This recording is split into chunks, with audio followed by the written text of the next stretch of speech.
There is something exciting about weekends nowadays.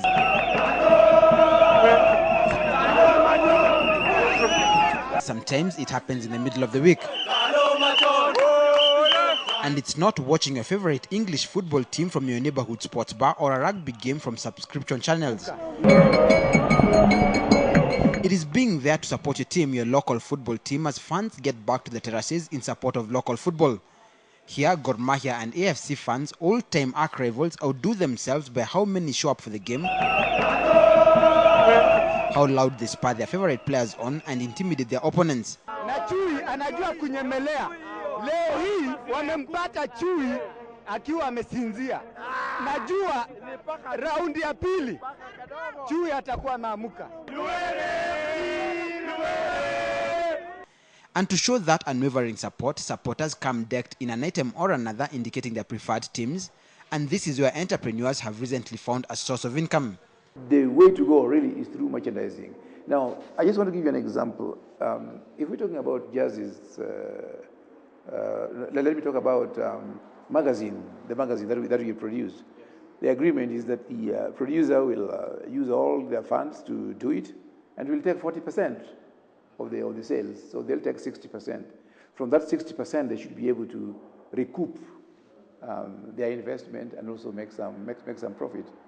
As the country explores the business venture that is sports, teams are having to think out of the box and introduce avenues in use elsewhere to build the game locally. After years of depending on gate collections and watching local soccer go down the drain, clubs are now actively seeking sponsorship and, yes, merchandising to shore up their profits. Talking about Europe, first of all, opportunity at the beginning of this year to visit Germany and to see how the Bundesliga and the clubs in the Bundesliga were handling the merchandise. They have put a lot of effort in the sale of merchandise of all sorts, including pencils, footballs, telephones, name it, it is anything. As teams grow in popularity and fans relish association with their specific teams, so does the opportunity for entrepreneurs grow, popularity of the teams increases, and sports becomes rewarding.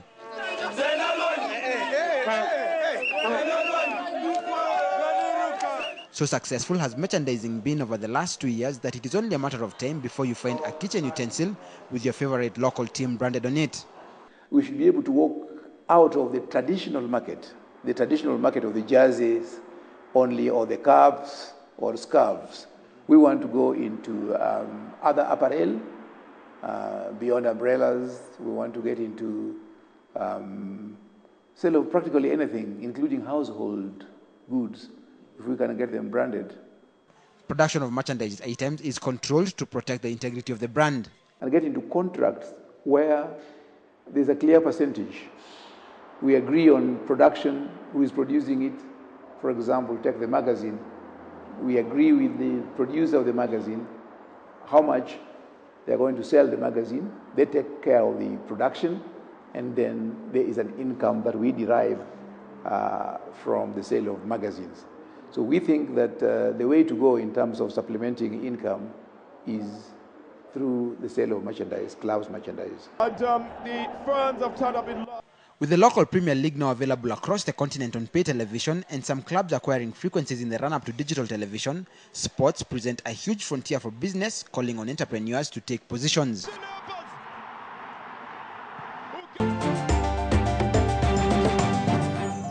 In the market report, the Kenya National Bureau of Statistics reports that the Kenya economy expanded by 4.1% in the second quarter of 2011 compared to 4.6% in the same quarter last year and 4.9% in the first quarter of 2011.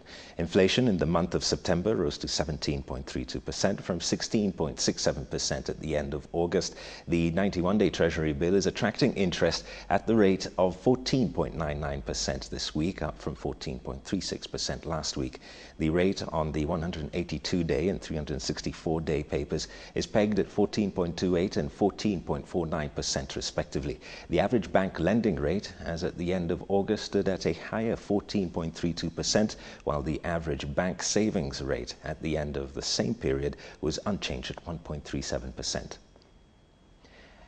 At the Nairobi Stock Exchange, there are four stocks currently trading with dividends with yields ranging from 2.22% at City Trust to 8.19% at Rumias. Housing Finance will, on the 30th of November, pay dividend at the rate of 50 cents a share, and books close on the 28th of this month, while Unga will pay a dividend of 75 cents a share on the 10th of January to all shareholders who will be in the company books on the 6th of December.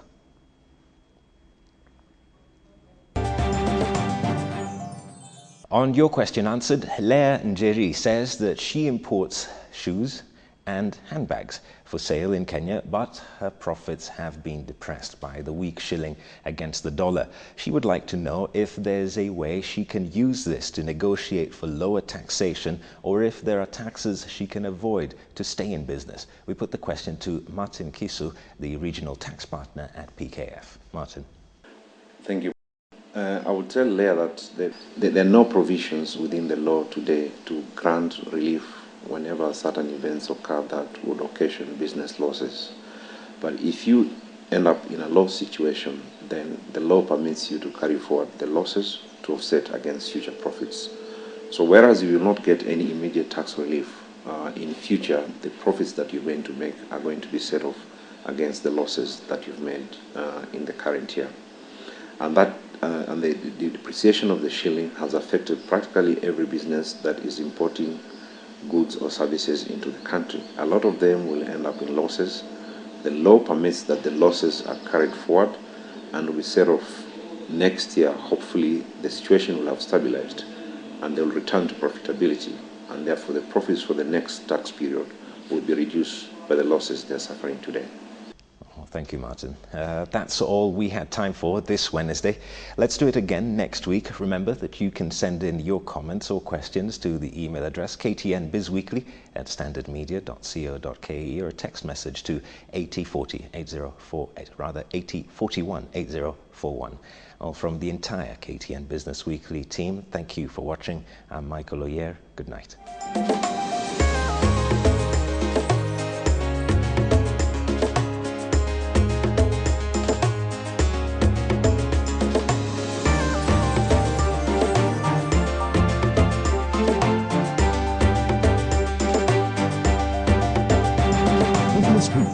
Brought to you by KCB. KCB, making the difference.